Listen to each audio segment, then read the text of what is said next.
Good evening, fellow students. This is Katie Nicole Afuk in the MPA 594 course, Comprehensive Exam Seminar.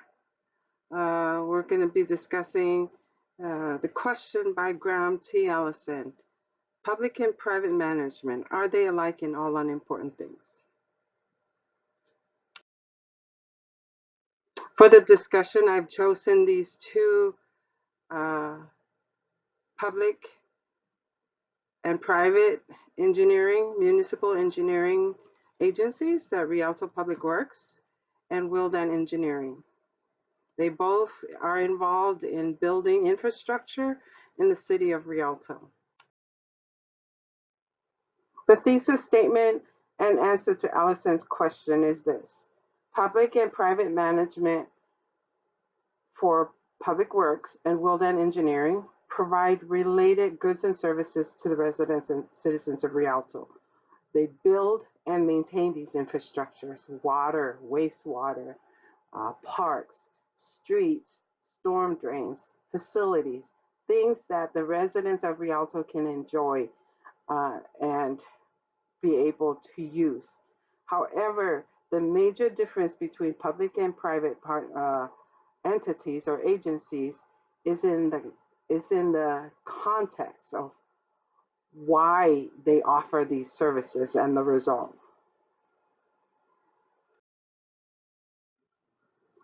The comparison of public and private sector in American society is best illustrated through the lenses of the 6 pillars of public administration: uh, efficiency and effectiveness, responsible management, the social equity, the legitimacy of private or public sector, their accountability, and their representation. Who do they represent?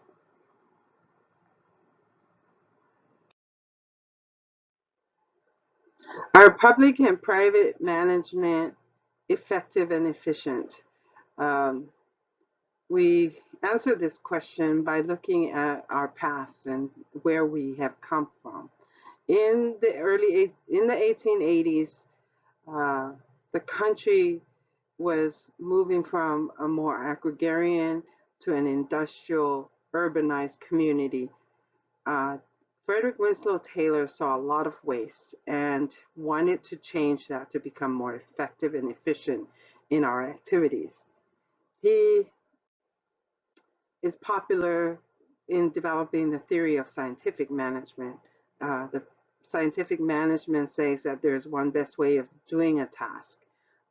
We record that one best way and write it down, document it, find the one best person that can accomplish that task. There's a division of manager and worker, and the manager dictates and uses that one best way to teach the worker how it's done, and then the worker does that job repetitively that one best way. Through that scientific management, we find more control and more efficiency in our work processes.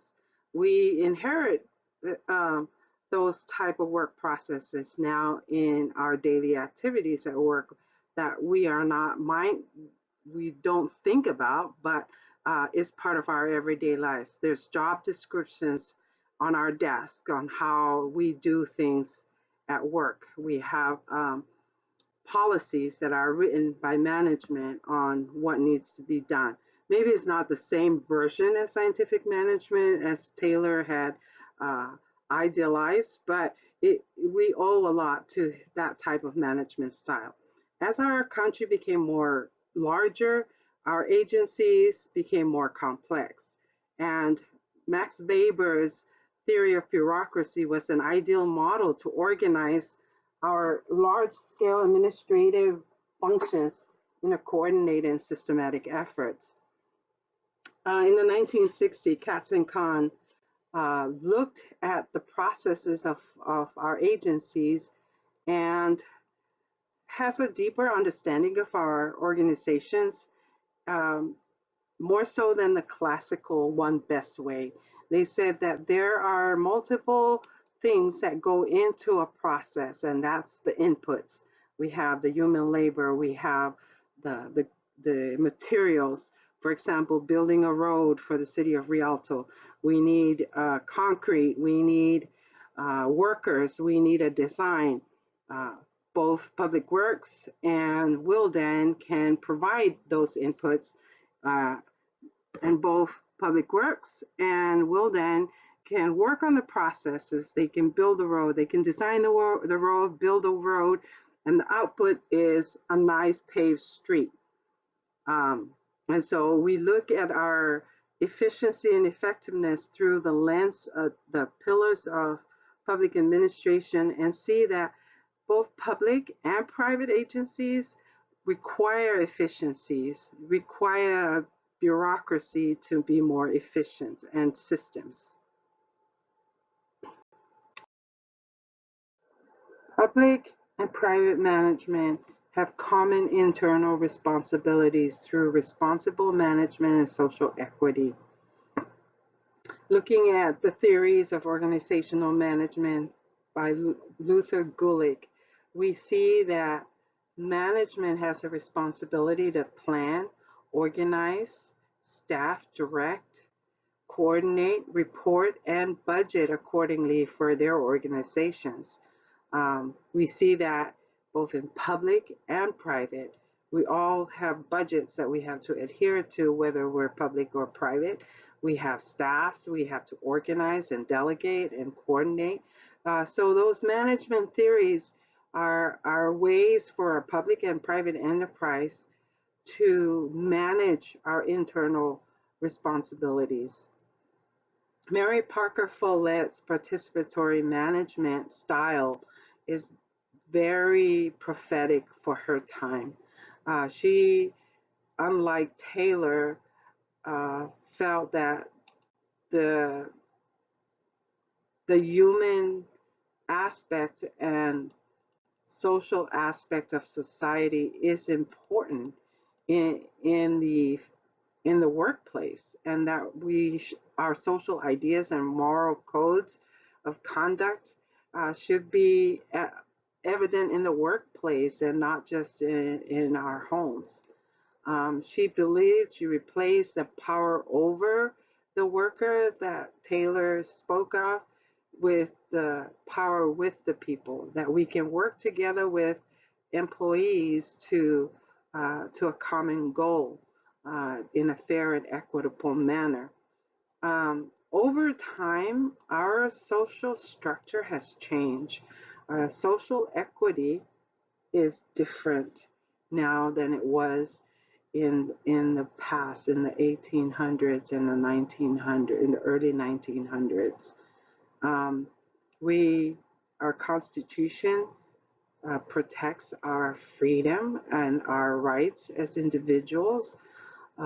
Affirmative action of the 60s and equal employment opportunities for men and women seems to have gone through a phase. Now our country's very complex, very different. Our demographic is different. And Roosevelt Thomas Jr. said that there's a social change for affirmative action that we need to go through. No longer are the workforce just primarily white male. Even though they still dominate, there's more equity in our social structure, and we need to look at it more differently, not just men, women, and those of color. We need to look at other aspects of social ethnic background, our gender, and so forth. So these are ways that both public and private management, the internal responsibilities seem similar in public and private. The pillars of legitimacy, representation, and accountability is perhaps where the largest gap is in public and private enterprises. It's our external responsibilities. In the private sector, the general manager represents his board of directors. they legitimize his position as the authority in the organization. And he is accountable to that board of director to deliver a profit. And so he has ultimate authority and power to effect changes in his organization to yield a profit. In contrast, our public enterprises, our public entities, our legitimacy is in the Constitution of the United States. It's written by our founding fathers, and it's what we receive our legitimacy from and our representation. The founding fathers um, provided representation in the three powers of legislative branch, the judicial branch, and the executive branch. All three counterbalance each other, and there's not one authority figure, but uh, coordinated efforts between all three. Frederick Taylor in the 1880s wrote the essay of the study of public administration that coined him now as the father of public administration. And he understood that we needed to get away from the spoils system and make the business of running government more business-like, um, and wanted to make a distinction that politics and administration are separate in their duties. Um, this is known as the politics administration dichotomy.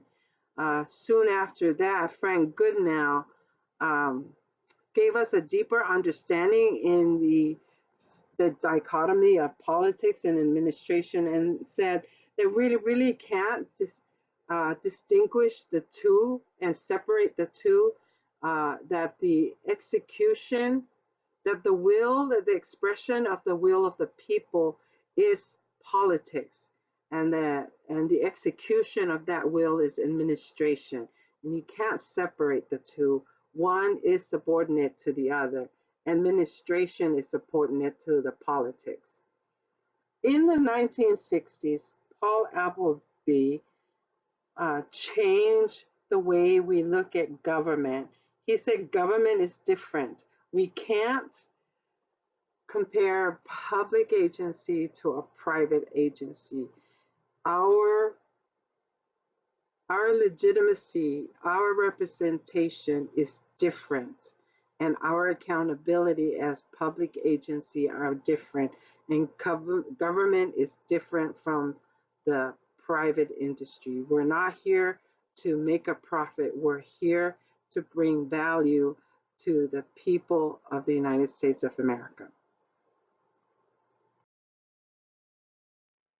To conclude, using the 6 pillars of public administration, we look at the difference and similarities of public and private agencies in comparing Rialto's Public Works Department to Willdan Engineering, and say that both public and private management care about efficiency and effectiveness, using scientific management, using the ideal bureaucracy system and organization of inputs, processes, and outputs to deliver goods and services to the public, whether we're private or public enterprises.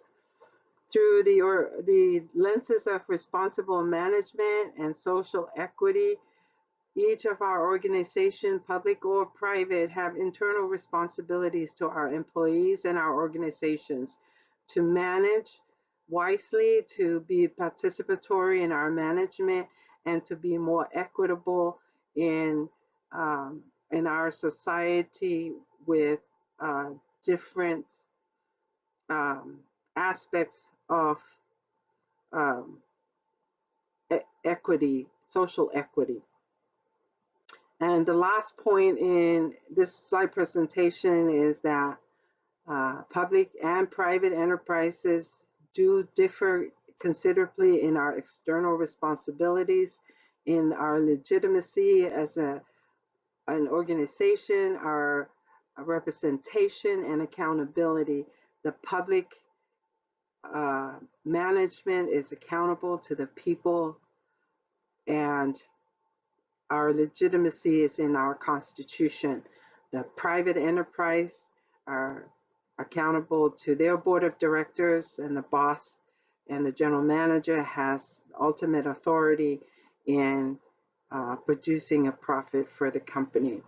In conclusion, the public and private sector serves the American society in providing public goods and services, but we differ in the context and resolve of who we serve and how we serve.